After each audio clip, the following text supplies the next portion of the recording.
Hello YouTube, it's Carrie here from Carrie's Bariatric Gardening, coming at you from California. That's right. I am at my parents' place right now. I'm going to be meeting up with our tomato contest winner. So the winner of the tomato contest was Ree, and the prize for the tomato contest, as I said, about $50 worth of seeds from my collection.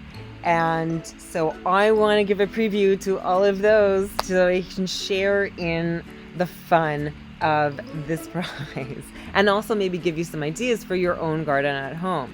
So when Ree won the contest, and she won it for her tomato recipe, and I will link that in the video. You can see her recipe in the comments in that video.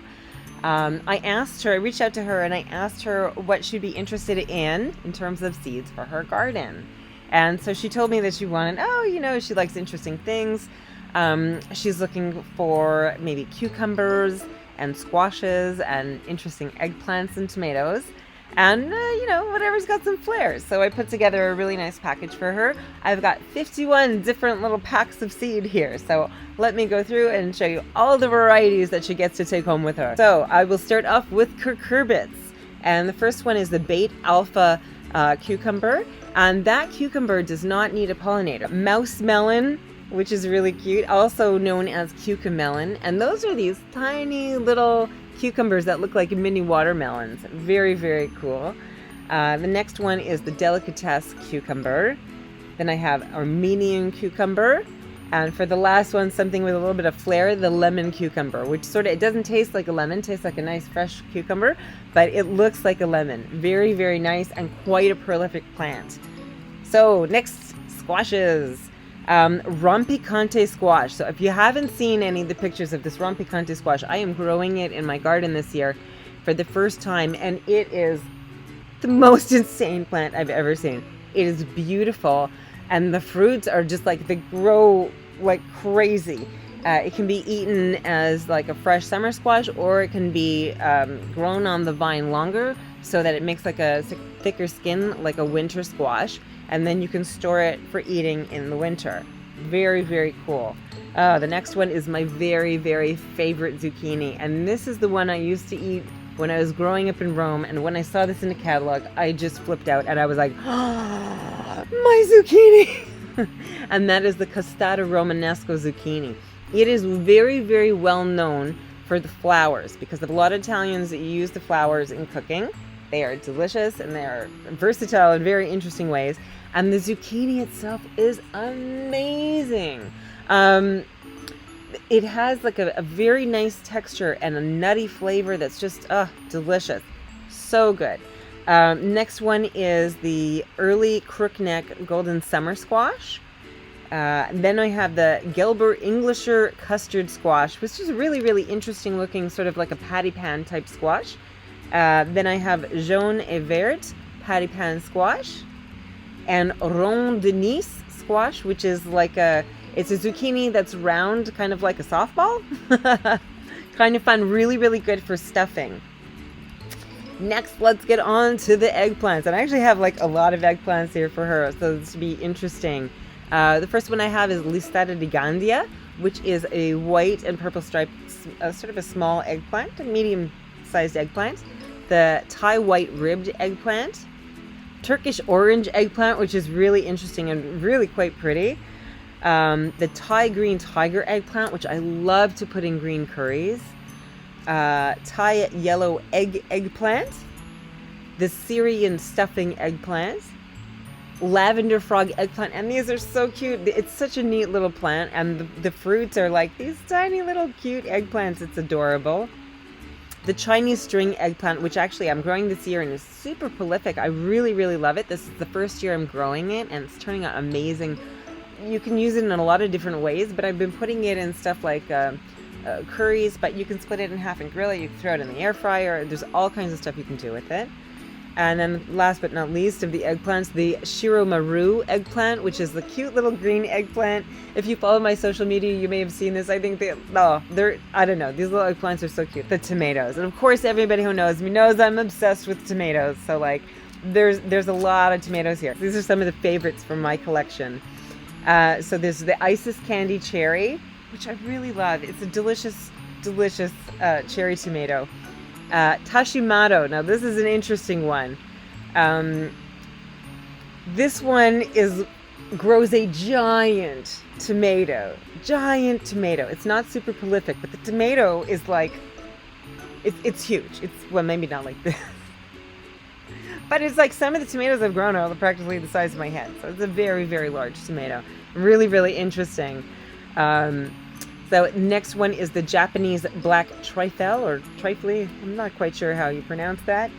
Which is a pear-shaped black tomato, which I like to grow. It's also very tasty. The blush tomato. Now, blush is one of my earliest producing cherry tomatoes. It is beautiful and very, very tasty. I grow this every single year without fail because it performs well. It's delightful to look at. When they ripen, they are just gorgeous looking and delicious. So there you go. What could you want more? The next is a coyote tomato. Now this is also known as the white currant tomato. And honestly, it took a long time for me to germinate the seeds for these, but the first year I planted it, I never had to plant it again. It self-seeds in my garden pretty much every year. And so I know I'm going to get them whether I grow them or not, pretty much. As long as the tomato is like fallen on the soil, it's going to sprout up in my garden.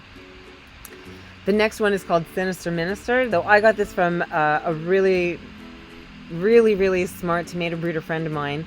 And if you're interested in getting any of his seed selections, you can head on over to Galactic Magic Seeds. And he's got some really, really cool and interesting tomato varieties that he has curated and developed himself. Definitely worth checking that out. Again, that's galacticmagicseeds.com. And Blaine makes such cool, interesting tomatoes. You really got to check it out. And the next one is actually a tomato breeder who is local to here in Sacramento. He used to be in Napa, and he's recently moved up to, I think, Roosevelt. And that is Brad Gates of Wild Boar Farms. And brilliant guy. Some of the most iconic tomatoes that we grow, that we see in seed catalogs, have been developed by this guy, and they are just phenomenal. So one of the ones that I'm including is Dark Galaxy. This is a really, really cool and interesting looking tomato. I also have the Michael Pollan tomato, which is named after a guy who's also very interested in talking about food and the food system and what we should be eating and stuff. So if you've never heard of Michael Pollan, he's got some very interesting documentaries on Netflix and a few other places. Worth checking him out. Okay. This is my heart tomato that I love so much, Sgt. Pepper's. And this was gifted me by Blaine, my friend, a few years ago, and I am always delighted by this tomato. It has a wispy growing nature. It grows a little bit different, but it is just the most gorgeous tomato you've ever seen. So yeah, Sgt. Pepper's is one that I've got to give to everybody that I give tomato seeds to, because it's just the most gorgeous thing you've ever seen. The next is really, really interesting tomato. So this is Wessel's Purple Pride, and this is a purple paste tomato, and it is really good. Really like that one. The next one, now they're selling it in a lot of catalogs as the spoon tomato these days, but that is the red currant tomato, and it makes these little tiny tomatoes, and it's so cute. The next one is another Brad Gates one, which is Lucid Gem, which is just gorgeous. Really beautiful tomato.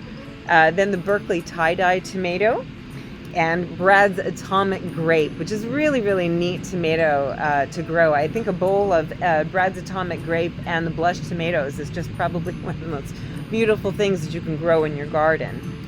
The next one I have here is Mary Robinson's German Bicolored tomato, which is a very, very well-known heirloom. Great slicer. This next one's a little bit interesting. Baker Creek used to sell this a few years ago, but I don't think they've had it in their catalog for a while. And that is the Tsar's Royal Gift tomato. And that is a dwarf tomato that has sort of like a pink and white fruit. The one that I'm growing this year is doing really, really well. So I'm looking forward to seeing what they look like when they ripen up. And then the very last one that I have is also an interesting selection called Purple Calabash.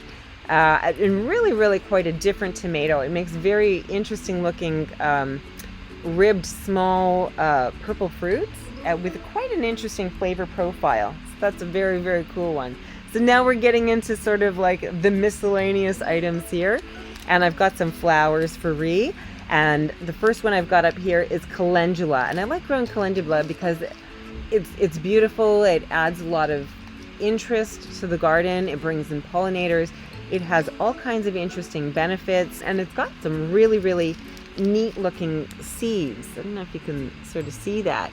The seeds are these weird looking, kind of wormy looking guys in there. And I thought that would be a good one. Next, I've got a little mix of different morning glories. And if you want to learn how to grow morning glories in a container, I have a video on that I will link at the end of this video. Next up, I have mixed zinnias, because it's always nice to cut some flowers and bring them inside.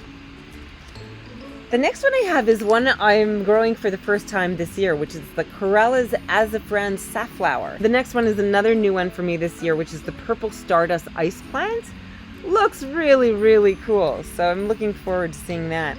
Then next up, I've got a couple of peppers. I've got the Chinese 5-color pepper, which is a very hot pepper. I think most people grow it as an ornamental, but it's beautiful as an ornamental.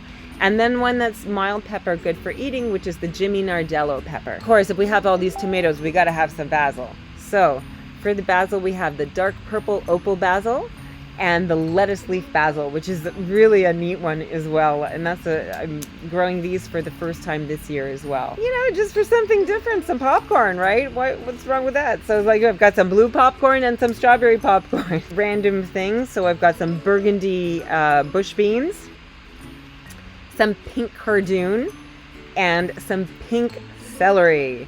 So congratulations, Ree, for winning the contest. I hope you enjoyed this wonderful stash of seeds, and I'll be seeing you tomorrow at the Sacramento Farmers Market. I'm so looking forward to enjoying the day, and everybody else, maybe you should enter that next contest and you could be the next winner on Carrie's Bariatric Gardening. In the meantime, stay healthy and grow your health, people. See you next time. Bye.